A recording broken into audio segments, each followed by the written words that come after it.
Telugu cinema ఇండస్ట్రీలో biggest box office fight అంటే అది ఖచ్చితంగా చిరంజీవి వర్సెస్ బాలకృష్ణ. వీరిద్దరూ 4 దశాబ్దాలుగా బాక్స్ ఆఫీస్ దగ్గర ఎన్నోసార్లు తలపడ్డారు. ముఖ్యంగా సంక్రాంతి బరిలో వీరి పోరు ఒక రేంజ్లో ఉంటుంది. మరి ఈ బాక్స్ ఆఫీస్ వార్లో గెలిపేవరది? Let's get into the details. ప్రధానమైన క్లాష్లు 90s అండ్ 20sలో. 1997 సంక్రాంతిన చిరంజీవి హిట్లర్తో వస్తే బాలయ్య పెద్దన్నయ్యతో పోటీ పడ్డారు. 2 సినిమాలు భారీ విజయాలు అందుకున్నాయి.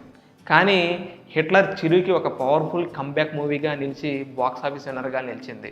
1999 సంక్రాంతి. ఇది టాలీవుడ్ చరిత్రలో అతిపెద్ద మలుపు. బాలయ్య సమరసింహారెడ్డితో ఫ్యాక్షన్ ట్రెండ్ మొదలుపెట్టి ఇండస్ట్రీ హిట్ కొట్టారు. చిరంజీవి స్నేహం కోసం సినిమా క్లాస్ ఆడియన్స్ని మెప్పించిన కలెక్షన్ పరంగా బాలయ్యదే పైచేయి అయింది. 2001 సంక్రాంతి. మరోసారి బేగర్ బోరు. బాలయ్య నరసింహనాయుడుతో వస్తే చిరు మృగరాజుతో వచ్చారు. ఇక్కడ బాలయ్య రికార్డ్ బ్రేకింగ్ కలెక్షన్తో ఇండస్ట్రీ హిట్ కొట్టి ఏకపక్షంగా విజయం సాధించారు. 2004 సంక్రాంతి. చిరంజీవి, అంజీ, బాలయ్య, లక్ష్మీ నరసింహతో వచ్చారు. అంజీ గ్రాఫిక్స్ పరంగా మెప్పించిన కమర్షియల్ సక్సెస్లో బాలయ్య లక్ష్మీ నరసింహతో విజయం అందుకున్నారు. Latest clash and the biggest comeback.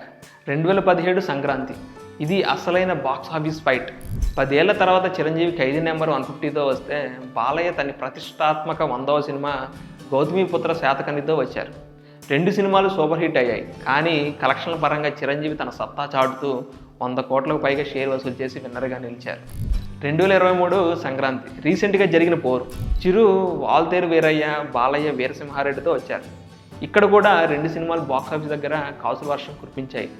Waltair Veerayya mass మొగుడు అనిపించుకుంటే Veera Simha Reddy Balayya career best collection సాధించింది. మొత్తంగా చూసుకుంటే కలెక్షన్ల పరంగా, సెంటర్స్ పరంగా ఒకసారి చిరంజీవి, మరోసారి బాలకృష్ణ విజయం సాధిస్తూ వచ్చారు. వీరిద్దరి మధ్య గెలుపు ఓటముల కంటే తెలుగు సినిమా మార్కెట్ని పెంచడంలో వీరిద్దరు ప్రధాన పాత్ర పోషించారు. సంక్రాంతికి వీరిద్దరు సినిమాలు వస్తున్నాయంటే చాలు థియేటర్ల దగ్గర జాతర మొదలవుతుంది. మరి మీ ఫేవరెట్ హీరో ఎవరు? చిరంజీవి ఇంద్రానా లేక బాలయ్య నరసింహనాయుడా? ఇలాంటి మరిన్ని ఇంట్రెస్టింగ్ బాక్స్ ఆఫీస్ అప్డేట్స్ కోసం మన ఛానల్ ఇప్పుడే సబ్స్క్రైబ్ చేసుకోండి.